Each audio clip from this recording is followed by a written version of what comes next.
E tornou Davi a ajuntar todos os escolhidos de Israel, em número de 30.000.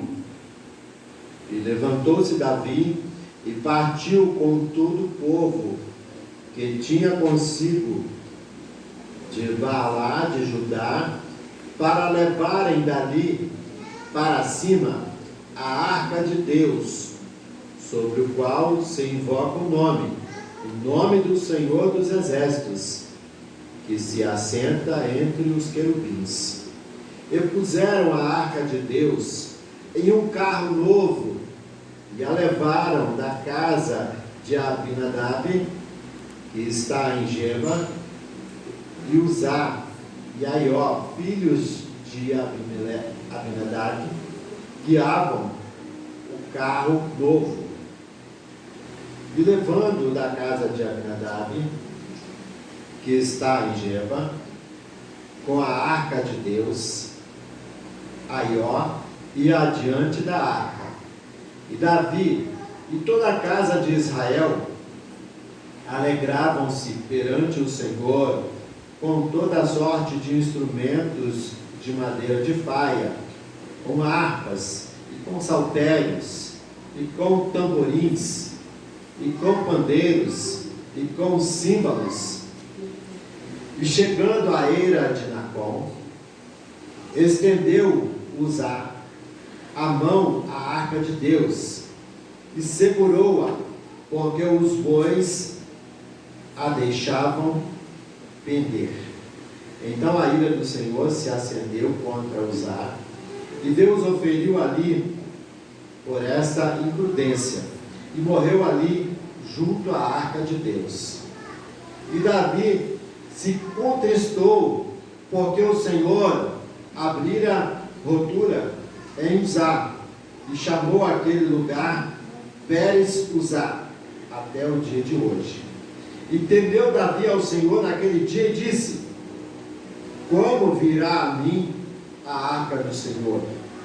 E não quis Davi retirar para si a arca do Senhor para a cidade de Davi, mas Davi a fez levar à casa de Obed-edom, o geteu. E ficou a arca do Senhor em casa de Obed-edom, o geteu, 3 meses. E abençoou o Senhor a Obed-edom e a toda a sua casa. Que Deus abençoe a sua palavra aos nossos corações. Irmãos, nós conhecemos a história de Davi. Talvez seja um dos personagens mais conhecidos. Davi, que matou Golias. Davi, que se tornou rei de Israel. Davi, que compôs vários salmos, que hoje nós temos a palavra do Senhor. Davi, o homem segundo o coração de Deus. Davi também, um homem imprudente. Um homem como nós, mas bastante imprudente. Só pela misericórdia de Deus ele ser chamado um homem segundo o coração de Deus. E se Davi, que é chamado um homem segundo o coração de Deus, foi imprudente durante várias ocasiões, imagine cada um de nós, irmãos. Deus tenha muita misericórdia de nós. E nesse episódio, Davi mostrou-se muito imprudente. E ele mostrou-se imprudente, percebam os irmãos, diante de 30.000 homens escolhidos de Israel para buscar a arca do Senhor. Por quê? Davi, ele havia feito uma grande conquista, irmãos. Ele, após ser ungido rei, ele ainda não detinha o poder sobre a cidade de Jerusalém. E ele consegue conquistar a cidade de Jerusalém. A cidade de Jerusalém é a coroa da conquista de Davi. Tanto é que é chamada cidade de Davi. A cidade de Jerusalém também é chamada cidade de Davi, porque ele conquistou aquela cidade. E ele então coloca no seu coração, cheio de boas intenções: vou lá buscar a arca do Senhor. quero trazer a arca do Senhor para Jerusalém, e posteriormente ele vai ali preparar, né, para a construção do templo definitivo para abrigar a arca do Senhor. Isso vai acontecer lá no reinado do seu filho Salomão. A história, né, bíblica, nós conhecemos, mas nesse episódio a gente vai perceber algo assim, que vai marcar esse momento.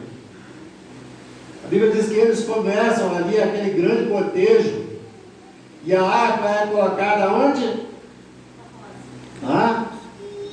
Onde a arca é colocada, irmãos? Em um carro 0 quilômetro. Davi manda construir um carrão 0 quilômetro, puxado por bois. O boi não deu para trazer, irmãos, porque ele foi pastar agora, né? Então o horário veio fora de hora, então, mas a carroça a gente trouxe.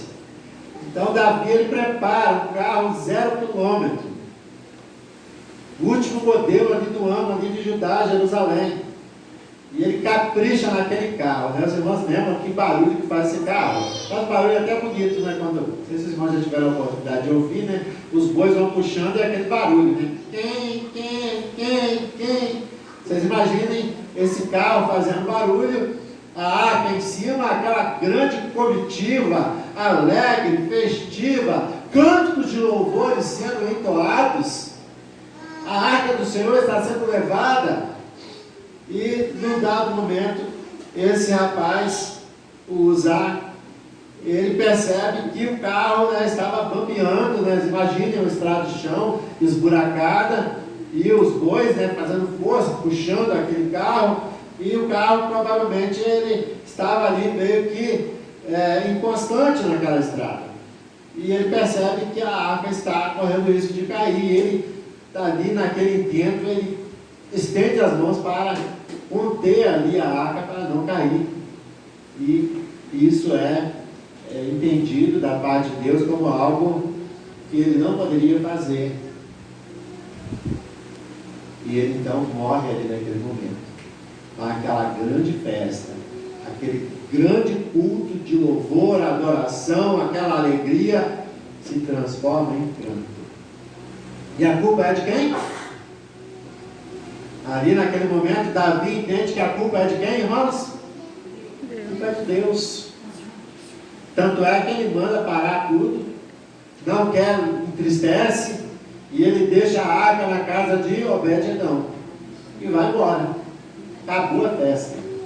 E a Bíblia vai dizer que ele ficou ali durante 3 meses sem atitude, e nesses 3 meses alguém vem trazer a notícia: olha, Deus está abençoando a casa de Obed-Edom, ele tem prosperado, porque a arca do Senhor, a presença de Deus está na sua casa.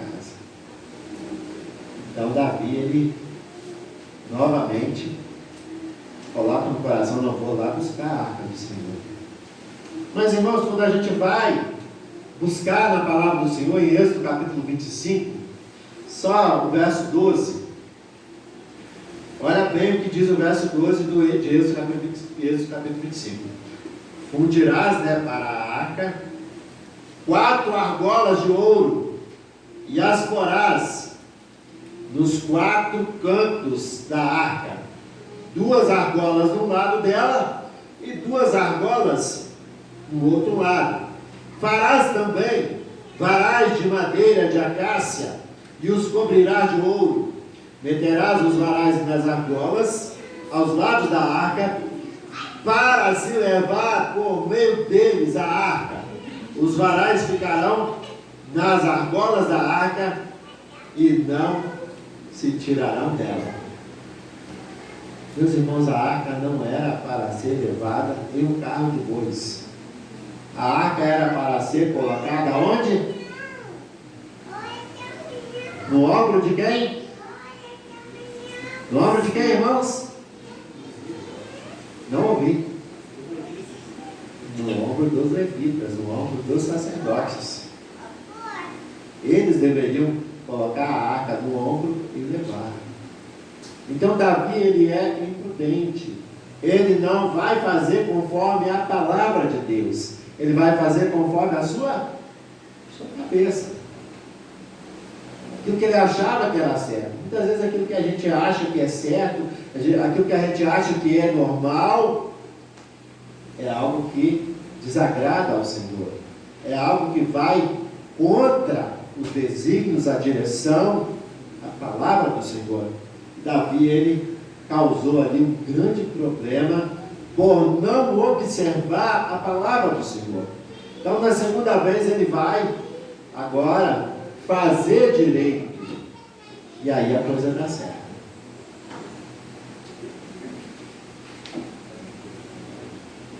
Ele vai fazer, irmãos, com reverência. No verso 12 de 2 Samuel, capítulo 6, diz assim: sucedeu que quando os que levavam a arca do Senhor tinham dado 6 passos, sacrificava ele bois e carneiros cevados. Então houve uma preocupação ali, nessa segunda vez que ele estava levando a arca, em agradar ao Senhor. Na primeira vez ele estava pensando em agradar a quem? A ele próprio, irmãos. Aqueles 30 mil que estavam com ele, ele estava posando para os outros. Ele estava tentando agradar a multidão e esqueceu de agradar ao Senhor. Esqueceu de andar conforme a vontade do Senhor. Estava levando a vida no carro de boi, de qualquer maneira, levando a arca do Senhor, levando a presença do Senhor de qualquer maneira, como no carro de boi.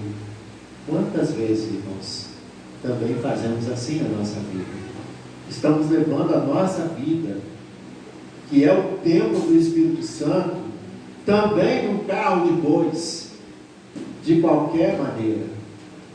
Jesus ensina que nós devemos tomar a nossa cruz, tomar a nossa vida e segui-lo. Mas não é seguir de qualquer maneira, irmãos. É seguir servindo ao Senhor, observando a palavra do Senhor, observando a vontade do Senhor, com reverência ao Senhor, com obediência ao Senhor. Quando ele entende, então dá certo a sua atitude. Ele vai diante ali da arca, com as pessoas que estavam ali levando na segunda vez, mas em atitude de adoração ao Senhor, em atitude de reverência ao Senhor.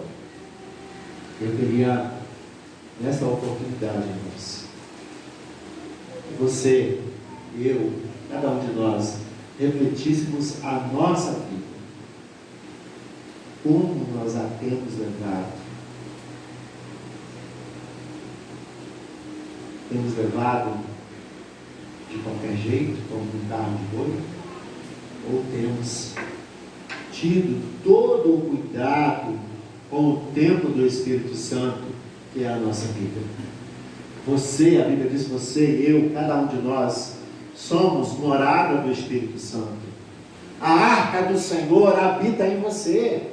A arca do Senhor não está mais no tabernáculo lá em Jerusalém, não está lá no templo feito por Salomão, mas a presença do Senhor hoje, ela habita em você, ela habita em cada um de nós. Então você está levando a arca do Senhor no seu coração, sobre a sua vida. Como você a tem levado? Tem tomado nos seus ombros, colocado no altar do Senhor a sua vida, caminhado com o Senhor, dedicado-se ao Senhor? Ou você está levando de qualquer maneira, posando só para a multidão, como Davi fez da primeira vez? Vamos lá, aquela festa, aquela alegria, mas uma alegria carnal, uma alegria que não chegou à presença do Senhor, porque não estava fazendo de maneira correta. Deus desafia a cada um de nós, Senhor Jesus desafia a cada um de nós nessa oportunidade a levarmos a nossa vida de maneira correta, de maneira a agradarmos ao Senhor. E para isso é necessário nós descermos do degrau.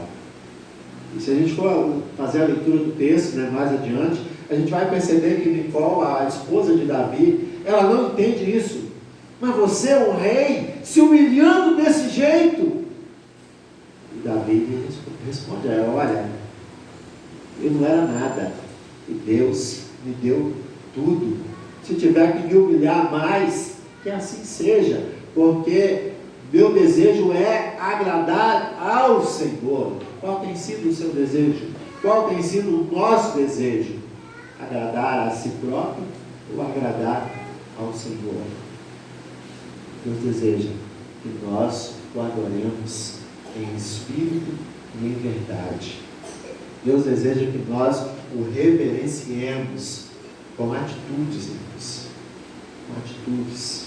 Porque as nossas atitudes, elas refletem tanto aqui na terra como lá no céu, irmãos. As nossas atitudes, elas refletem aqui diante das pessoas, mas refletem também diante de Deus e diante dos anjos. E Deus deseja que você seja abençoado, assim como Obed-Edom foi abençoado naqueles 3 meses, porque ele recebeu a arca com reverência. Assim como Davi foi abençoado quando ele entendeu o que precisava ser feito e fez da maneira correta, ele foi também grandemente abençoado, mesmo com as dificuldades que ele teve. 40 anos de reinado não é pouco tempo, irmãos, é muito tempo. 40 anos à frente de um povo, 40 anos lutando contra inimigos diversos e prevalecendo. É muita bênção nas mãos do Senhor. Deus também deseja abençoar a minha vida, abençoar a sua vida, abençoar as nossas vidas, mas nós precisamos fazer conforme a palavra de Deus, não conforme o que eu acho, não conforme o que eu penso, mas sim conforme a palavra do Senhor, conforme a direção do Senhor. Eu quero orar pela sua vida mais uma vez essa noite. Quero pedir ao Senhor que te abençoe, assim como abençoou a casa de Obed-Edom, assim como abençoou a Davi na segunda vez que ele vai então levar a arca para Jerusalém. Ele é grandemente abençoado, e o texto chega a dizer que o Espírito do Senhor tocou em Davi de tal forma que ele adorava ao Senhor com alegria de maneira intensa, de maneira até incompreendível. Que Deus possa também trazer essa alegria no seu coração nessa noite, porque Ele deseja abençoar a sua vida, a sua casa, a sua família. Oremos mais uma vez, meus irmãos. Se você puder ficar de pé, nós vamos orar. Deus bendito, Pai amado, Pai de nosso Senhor e Salvador Jesus Cristo, nós estamos aqui, Senhor, porque reconhecemos as nossas dificuldades, assim como a Tua palavra menciona as dificuldades